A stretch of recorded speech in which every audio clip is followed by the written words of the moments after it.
At the beginning of 1777, the American Revolution was not a legend. It was a damaged army, a nervous Congress, and a rebellion that had survived one terrible year by inches. George Washington had rescued his cause at Trenton and Princeton, but those victories had not ended the danger. The British still held New York City. Their fleet still controlled the coast. Their army was still professional, supplied, and dangerous. The Continental Army still needed shoes, blankets, muskets, powder, money, and time. In London, British ministers looked at the map and believed the rebellion had a weak point. New England had been the furnace of resistance. Massachusetts had produced the first great explosion at Lexington and Concord. Boston had embarrassed the empire. If New England could be cut away from the middle and southern colonies, perhaps the rebellion would become several smaller fires instead of one spreading blaze. The key was the Hudson River.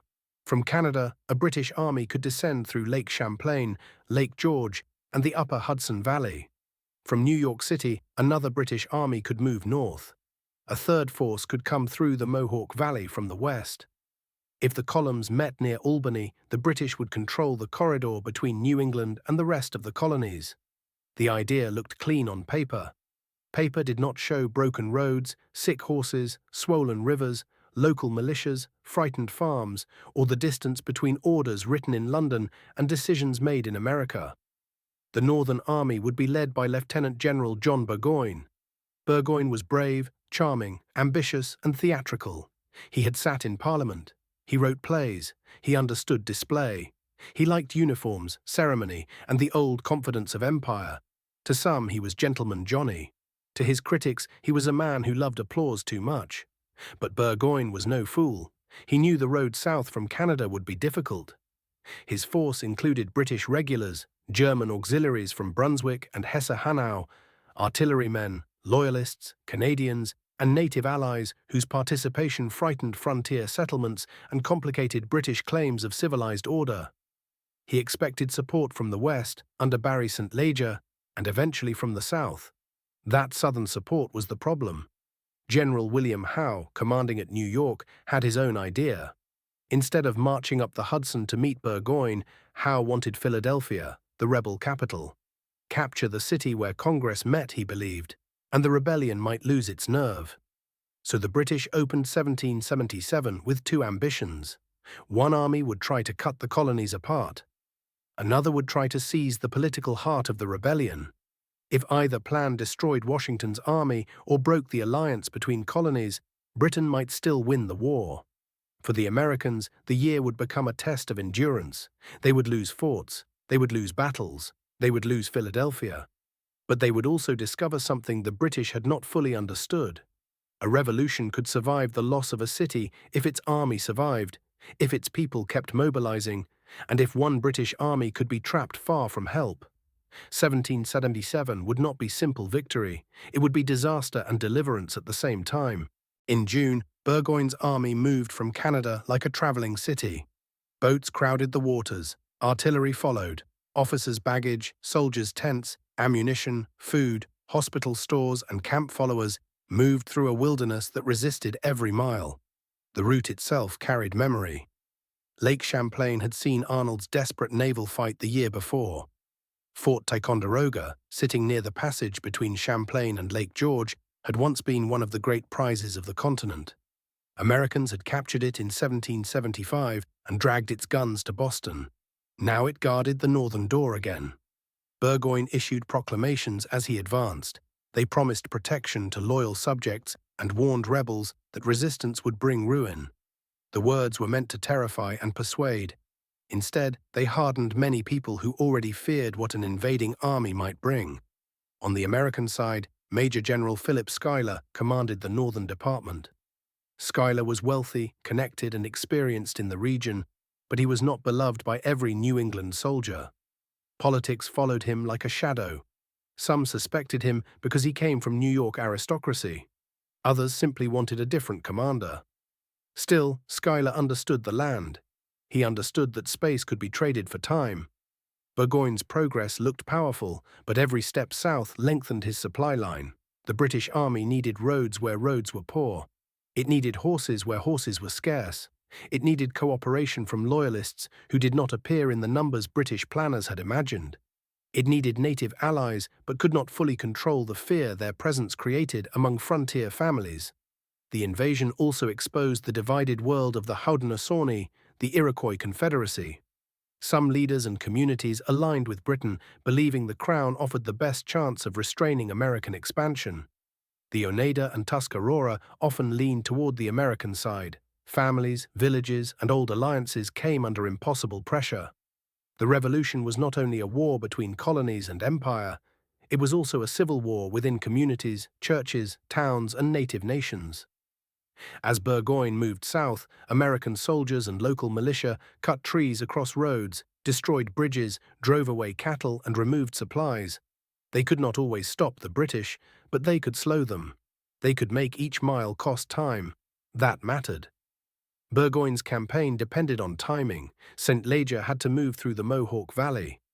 Howe or Clinton had to come north from New York. Burgoyne needed to arrive as part of a net, not as a single army walking deeper into enemy country. In the early summer, he still believed the plan could work. His officers saw polished confidence. His soldiers saw progress. His enemies saw danger. But beneath the march was a question no one could escape. What happens to an army when every mile forward makes retreat harder? Fort Ticonderoga did not fall because Americans lacked courage. It fell because the ground around it had changed the meaning of defense. The Americans believed the fort was strong, but nearby heights dominated the position. One of them, Mount Defiance, rose above the works. If British artillery reached that height, the fort below could become a trap. In early July, Burgoyne's engineers did what American defenders had feared. They dragged guns onto the heights. When Major General Arthur St. Clair saw the danger, he faced a brutal choice: remain and risk the capture of the entire garrison, or abandon a famous fort and accept the political fury that would follow. St. Clair chose retreat. To civilians and politicians, the news was shocking. Ticonderoga had been spoken of almost like a shield. Its sudden evacuation felt like betrayal. Congress demanded explanations. Angry voices accused officers of cowardice or incompetence. But military reality was colder than reputation. A fort is only as strong as the ground that protects it. Once British guns looked down from Mount Defiance, Ticonderoga's legend could not save it. The retreat was harsh. American columns moved through darkness, confusion, and pursuit. At Hubbardton, in present-day Vermont, British and German troops caught part of the rear guard. The fighting was fierce. Men who had been retreating turned and fought among fields and wooded slopes. The British held the ground, but the Americans delayed the pursuit and proved that withdrawal did not mean collapse. Burgoyne had won a dramatic early victory. Newspapers in Britain would celebrate. Critics in America would rage. For a moment, the northern invasion seemed unstoppable, but the victory also created a temptation. Burgoyne could believe the rebellion was cracking. He could believe loyalists would rise in greater numbers. He could believe the road to Albany was opening. Schuyler, meanwhile, turned retreat into obstruction. His men destroyed bridges, blocked roads, and stripped the countryside of useful supplies. The British army could advance, but not quickly. It had to repair what Americans ruined. It had to feed itself while moving farther from Canada. It had to protect long communications through difficult country. The fall of Ticonderoga also changed American politics. Schuyler's enemies gained strength. Horatio Gates, a former British officer with strong congressional connections, waited in the wings. Gates had ambition, and he knew how to cultivate support. Before the campaign ended, he would replace Schuyler and command the American army at the moment of glory. That was part of the human complexity of Saratoga. The victory would belong to many people: Schuyler's delaying work, Gates's command, Benedict Arnold's fury, Daniel Morgan's riflemen, New England militia, New York farmers, Oneida allies, and ordinary soldiers who kept coming. But in July, none of that was certain. What was certain was that Burgoyne had taken Ticonderoga, and the road south still beckoned. While Burgoyne moved down from the north, Barry St. Leger advanced from the west. His target was the Mohawk Valley, a vital corridor of farms, forts, and roads leading toward Albany. St. Leger's force was mixed: British regulars, loyalists, German troops, Canadians, and native warriors. including Mohawk fighters connected to Joseph Brant. Brant was a complicated figure, educated, diplomatic, militarily capable, and determined to defend his people's interests in a world where American expansion threatened native homelands. To many frontier settlers, his name became a symbol of fear. To his own allies, he was a leader navigating catastrophe. The key American position was Fort Stanwix, also called Fort Schuyler, near present-day Rome, New York. Colonel Peter Gansevoort and his garrison prepared to hold it. If St. Leger took the fort and drove east, Burgoyne's plan might tighten around Albany. Local militia under General Nicholas Herkimer marched to relieve the fort. Herkimer was not a polished aristocrat. He was a valley leader among neighbors, many of them German-speaking Palatine settlers. His force included men marching through country where family loyalties were split between rebel and loyalist. On August 6th, near Oriskany Creek, Herkimer's column was ambushed. The fight became one of the bloodiest and most intimate battles of the war. Smoke filled the woods. Men fired from behind trees at neighbors, former friends, and sometimes relatives. Herkimer was wounded in the leg, but according to tradition, he sat under a tree, lit his pipe, and continued directing the fight. Oriskany did not produce a clean battlefield victory. It produced exhaustion and grief. Herkimer's militia suffered terribly. Native fighters allied with the British suffered losses that shook their willingness to continue the siege. Inside Fort Stanwix, a sortie struck St. Leger's camp and seized supplies and papers. Then came Benedict Arnold. Arnold had already become one of the Revolution's most aggressive officers. He had fought in Canada, on Lake Champlain, and in desperate conditions that would have broken many men. Now he moved to relieve Fort Stanwix, but he also used deception. Stories spread that a large American army was approaching. A captured loyalist, Hon Yost Schuyler, helped carry rumors into St. Leger's camp. Fear did the rest. Native allies and loyalists began to leave. St. Leger's expedition unraveled. He abandoned the siege and retreated toward Lake Ontario. The western arm of the British plan had failed. For Burgoyne, this was more than bad news. It meant no force was coming through the Mohawk Valley to meet him. His army was still moving south, but the net was losing one of its cords. On the frontier, the cost was not measured only in strategy. Families buried the dead. Communities remembered who had fought on which side. The Mohawk Valley would remain scarred long after the campaign moved on. As Burgoyne fought the wilderness and the northern valleys, William Howe made his move against Philadelphia. He did not march directly across New Jersey. Instead, he loaded his army onto ships and vanished from Washington's front. For weeks, Americans watched the coast and wondered where the British would appear. Boston, the Hudson, the Delaware, the Chesapeake. The answer came at Head of Elk, at the northern end of the Chesapeake Bay. Howe's army landed in Maryland after a long and punishing voyage. From there, he would march north toward Philadelphia. Washington moved to block him. The American commander understood the danger. Philadelphia was not merely a city. It was where Congress had sat, debated, argued, printed, borrowed, and claimed independence before the world. If the British occupied it, loyalists would cheer, and critics would ask whether the rebellion had any real government at all. But Washington also understood something deeper. The city mattered, but the army mattered more. If he risked everything and lost the Continental Army, the revolution might die. If Philadelphia fell while the army survived, the war could continue. Still, he could not simply abandon the capital. He marched his men through dust and heat, positioning them along Brandywine Creek. The countryside around Chad's Ford became a stage for one of the largest battles of the war. Among Washington's officers was the young Marquis de Lafayette. He had crossed the Atlantic against the wishes of the French court, driven by ideals, ambition, and fascination with the American cause. He was only 19 when Congress made him a major general.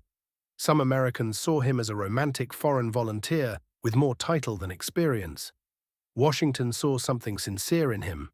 Over time, the bond between them would become one of the most important relationships of the war. Also present were Nathanael Greene, Anthony Wayne, John Sullivan, Alexander Hamilton, Henry Knox, and Casimir Pulaski, a Polish cavalryman whose skill and courage would become part of the Revolution's international story. Howe faced Washington with patience and experience. He had beaten American armies before. At Brandywine, he would use a familiar method: fix the enemy in front, then turn the flank. On September 11, 1777, a heavy fog and confused reports made the American position uncertain. Wilhelm von Knuphausen pressed at Chad's Ford, holding Washington's attention. Meanwhile, Howe and Cornwallis led a long flanking march around the American right. By afternoon, the danger became clear. The British were not only in front, they were on the side. The Battle of Brandywine unfolded across farms, fords, meeting houses, and rolling Pennsylvania ground. It was not a single line of men firing in perfect order. It was a day of confusion, movement, smoke, and delayed understanding.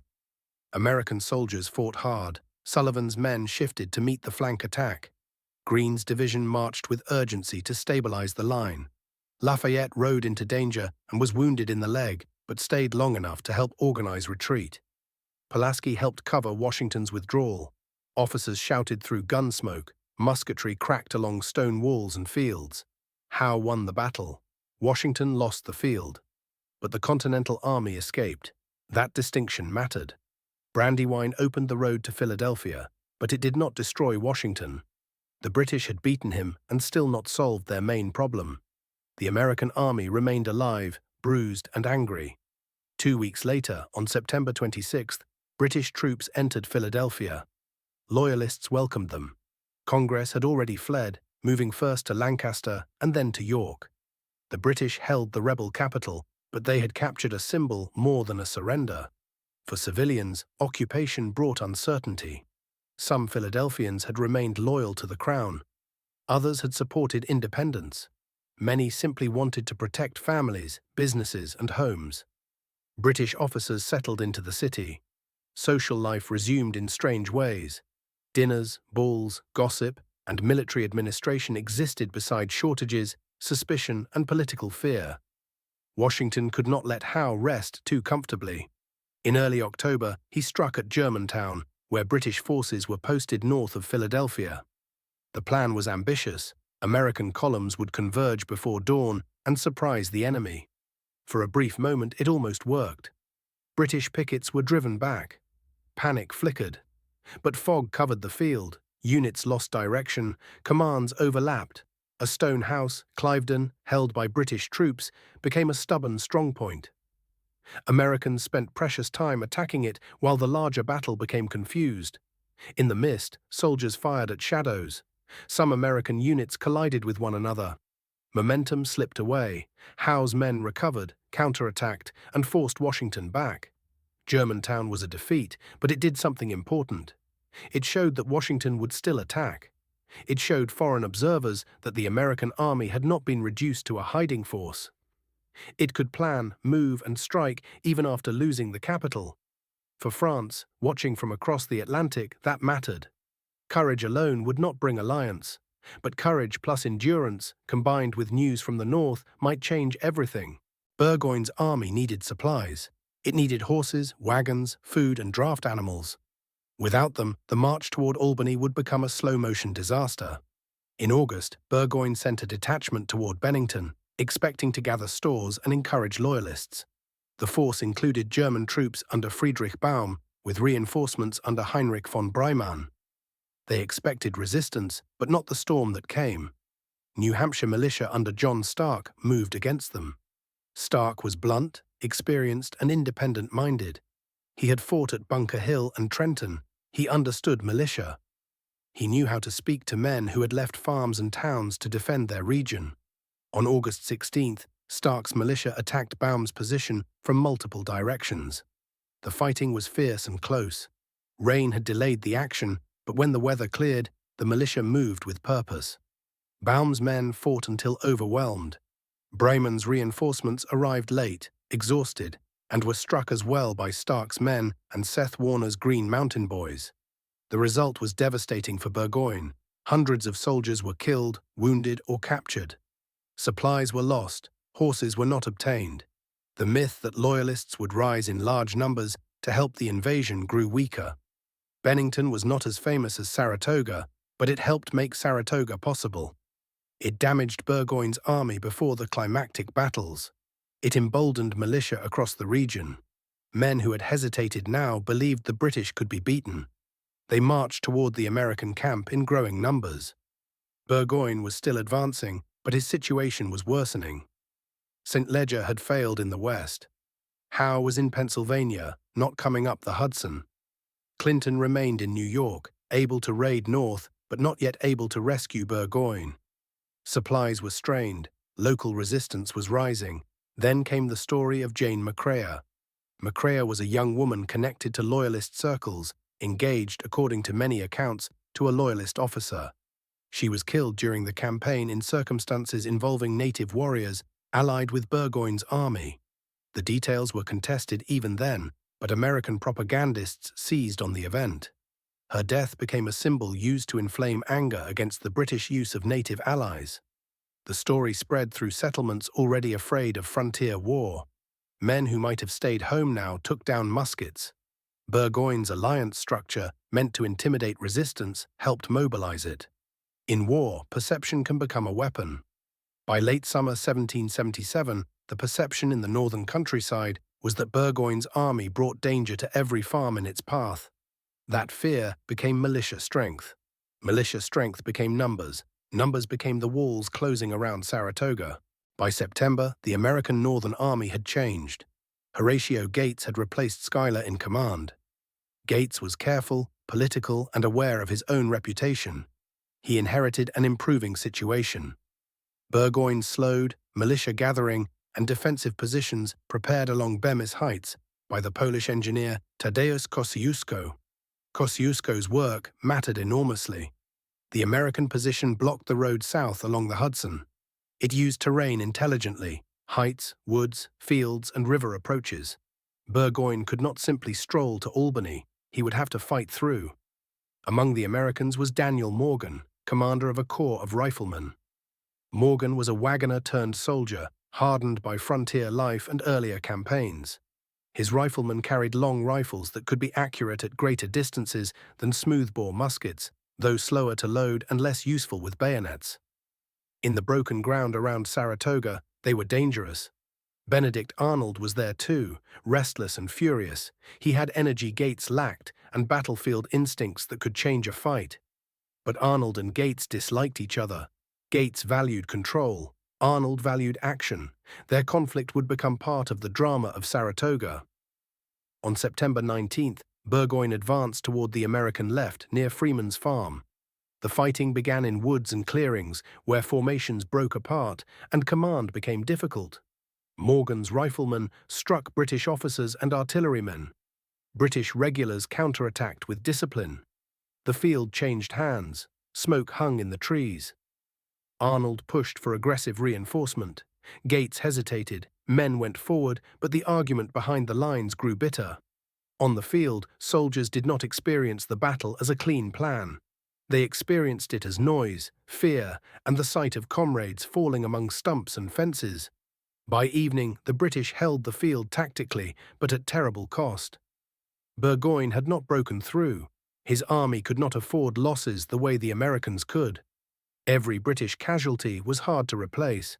Every day brought more militia to the American side. After Freeman's farm, Burgoyne waited. He hoped for help from Clinton moving north from New York. Clinton did launch attacks up the Hudson, capturing forts in the Highlands, but the effort was too late and too distant to save Burgoyne. Inside the British camp, conditions tightened. Food ran low, animals weakened, wounded men suffered. Baroness Frederica Riedesel, traveling with the German forces and her children, later described the fear and misery surrounding the campaign. Her perspective reminds us that armies were not only lines of soldiers. They were communities under pressure, carrying families, servants, surgeons, cooks, and the wounded through danger. Burgoyne had advanced too far to be safe and not far enough to win. On October 7th, Burgoyne tried again. He sent out a reconnaissance in force, hoping to find weakness in the American line and perhaps open a path. What he found was an army ready to strike. The Battle of Bemis Heights became the decisive fight of the campaign. Morgan's riflemen and other American troops attacked. British and German units tried to hold. General Simon Fraser, one of Burgoyne's most capable officers, became a crucial target because he helped steady the British line. Tradition holds that Morgan's riflemen were directed to bring him down. Fraser was mortally wounded, and British cohesion suffered. Then Arnold entered the legend. Gates had relieved Arnold of command after their quarrels. Arnold had no formal role in directing the battle, but as the fighting surged, he rode onto the field anyway. Whether from rage, instinct, patriotism, ambition, or all of them at once, Arnold threw himself into the action. He led men against British positions with reckless energy. At the Breyman redoubt, American troops stormed forward. Arnold's horse was shot. Arnold's leg was badly wounded, the same leg injured earlier in the war. The redoubt fell. Burgoyne's line was broken. This is one of the strange tragedies of American memory. At Saratoga, Benedict Arnold gave the Patriot cause one of its most important battlefield performances. Years later, his name would become synonymous with treason. But in October 1777, before betrayal, before West Point, before the British uniform, Arnold was a wounded hero on the field that helped secure American independence. Burgoyne retreated to Saratoga, near present-day Schuylerville. Rain fell, roads turned miserable. American forces surrounded him, his provisions dwindled, his men were exhausted. The army that had marched south in ceremony now dug in under pressure, with no realistic path forward. Gates opened negotiations. Burgoyne wanted terms that preserved honor. On October 17, 1777, his army surrendered. The ceremony was carefully managed. Burgoyne offered his sword. Gates, understanding dignity and politics, did not humiliate him. The captured army, known afterward as the Convention Army, stacked arms. Thousands of British and German soldiers became prisoners. The shock traveled faster than any army. A major British force had not merely been checked, it had surrendered. For Americans, Saratoga was proof that the revolution could win more than survival. For Britain, it was a strategic disaster. For France, it was the evidence the court had been waiting for. The war was about to become international. News of Saratoga crossed the Atlantic into a Europe already hostile to British power. France had lost a global empire to Britain in the 7 Years' War. French ministers wanted revenge, but they also wanted proof that the American rebellion was viable. They did not want to spend treasure and fleets on a cause that would collapse. Saratoga provided the proof. Benjamin Franklin, in Paris, understood theater as well as diplomacy. He dressed simply, cultivated the image of republican wisdom, and moved through French society as a symbol of the New World. But charm alone did not make alliances. Victory did. Burgoyne's surrender transformed American diplomats from petitioners into representatives of a cause that might actually survive. In the months after Saratoga, France moved toward open alliance with the United States. That alliance would change the war's scale. Britain would now face not only rebellious colonies, but a major European rival with fleets, armies, money, and global reach. The Caribbean, the Atlantic, India, the Mediterranean, and European diplomacy all began to matter more intensely. Yet on the ground in America, the year still looked grim. Philadelphia was occupied. Washington had lost Brandywine and Germantown. Congress sat away from its capital. The Continental Army was tired and poorly supplied. That is what makes 1777 so powerful. The Americans did not win everywhere. They did not even look strong everywhere. But they won where it changed the world's calculation. Washington understood both sides of the year. He had not saved Philadelphia. He had not beaten Howe. But he had kept the army alive. In Revolutionary War, that was everything. A capital could move. A Congress could reconvene. A printed declaration could be carried in wagons. But if the army dissolved, the revolution would become a memory. As winter approached, Washington had to choose a position near enough to watch the British in Philadelphia and protect the countryside, but far enough to avoid being crushed. The army moved to Valley Forge, a high, cold area northwest of the city. On December 19, 1777, the Continental Army entered winter quarters. The soldiers who marched in were not entering a simple story of noble suffering. They were entering a logistical crisis. Food would run short, clothing would be inadequate, huts would have to be built. Disease would kill more men than battle. Officers would quarrel. Congress would frustrate Washington. Some would question his leadership. But Valley Forge would also become a forge in truth. There, the army would endure. There, Baron von Steuben would help transform drill and discipline. There, Lafayette's loyalty would deepen. There, Washington's command would survive political intrigue. Episode 1777 ends then with two images that seem almost impossible to hold together. Burgoyne's defeated army stacking arms at Saratoga, and Washington's hungry army marching into the snow at Valley Forge. One image told the world America could win. The other asked whether America could endure long enough to make that victory matter.